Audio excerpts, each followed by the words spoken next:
தமிழ்நாட்டில் எலெக்ஷன் பணிகள்லாம் ரொம்பவே தீவிரமாக போயிட்டுருக்கு. ஒவ்வொரு கட்சியும் வந்து பார்த்தீங்கன்னா மக்களை கவர்ற வகையில் திட்டங்களை அறிவிச்சிட்டு இருக்காங்க. இந்த திட்டங்களை அறிவித்து பார்க்கும்போது ரொம்பவே பயமாக இருக்குது.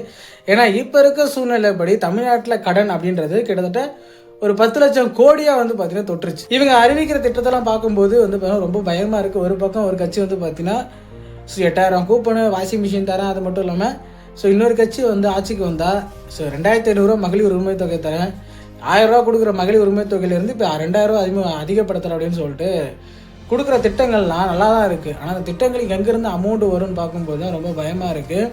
ஆல்ரெடி வந்து பார்த்தீங்கன்னா தமிழ்நாட்டில் கடன் சுமை ரொம்ப அதிகமாக இருக்குது. இந்தியாவிலே தமிழ்நாட்டில் தான் கடன் வந்து பார்த்திங்கன்னா அதிகமாக வாங்கியிருக்காங்க. இப்படி ஆட்சிக்கு வந்து இவங்க சொல்கிற திட்டங்கள்லாம் இம்ப்ளிமெண்ட் பண்ணுறதுக்கு தமிழ்நாட்டில் போதிய அளவு நிதி இருக்குமான்னு கேட்டிங்கன்னா கண்டிப்பாக கிடையாது. ஸோ வேறு எங்கேருந்து ரெவன்யூ ஜென்ரேட் பண்ணுவாங்க அப்படின்னா, நம்ம தமிழ்நாட்டில் எது அதிகமான ரெவன்யூ ஜென்ரேட் பண்ணுதோ அதில் பார்த்து கை வைப்பாங்க. வேறு ஒன்றும் கிடையாது, டேக்ஸு தான். ஸோ மது விற்பனையில் வந்து பார்த்தீங்கன்னா டேக்ஸ் போடுவாங்க. டிரான்ஸ்போர்ட் டிபார்ட்மெண்ட்டில் டேக்ஸ் அதிகமாக விதிக்கிறதுக்கான அதிகப்படியான வாய்ப்பு இருக்குது.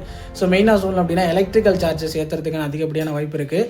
ஸோ எந்தெந்த இதுலேருந்து ரெவன்யூ வருதோ அதில் மேக்ஸிமம் எல்லாத்துலேயுமே கை வைப்பாங்க. இன்வெஸ்ட்மெண்ட்டை அதிகமாக நம்ம தமிழ்நாட்டில் கொண்டு வந்து முதலீட்டை பெருக்கிறதுக்கான அதிகப்படியான வாய்ப்புகள் இருக்குது. ஸோ ஒன் டைமில் ஒரு ஆர்டிக்கல் ஒன்று பார்த்தேன்.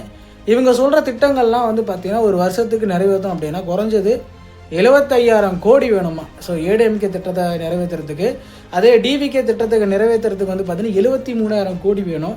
அதே டிஎம்கே திட்டத்தை நிறைவேற்றுறதுக்கு வந்து பார்த்திங்கன்னா இப்போ இருக்க ஸ்கீமை கொஞ்சம் அடிஷ்னலாக கொண்டு போகிறாங்க, அவ்வளோதான், மற்றபடி வேறு ஒன்றும் கிடையாது. ஸோ குறைஞ்சது 58,000 கோடி தேவைப்படும் அப்படின்ற மாரி அந்த ஆர்டிக்கலில் வந்து பார்த்திங்கன்னா போட்டிருந்தாங்க. ஏற்கனவே கடன் சுமை ரொம்ப ஓவராக இருக்குது. ஸோ இதெல்லாம் பார்த்து வந்து பார்த்திங்கன்னா ஓட்டு போடுங்க. ஸோ மறக்காமல் நம்ம சேனலை சப்ஸ்கிரைப் பண்ணி வச்சுருங்க.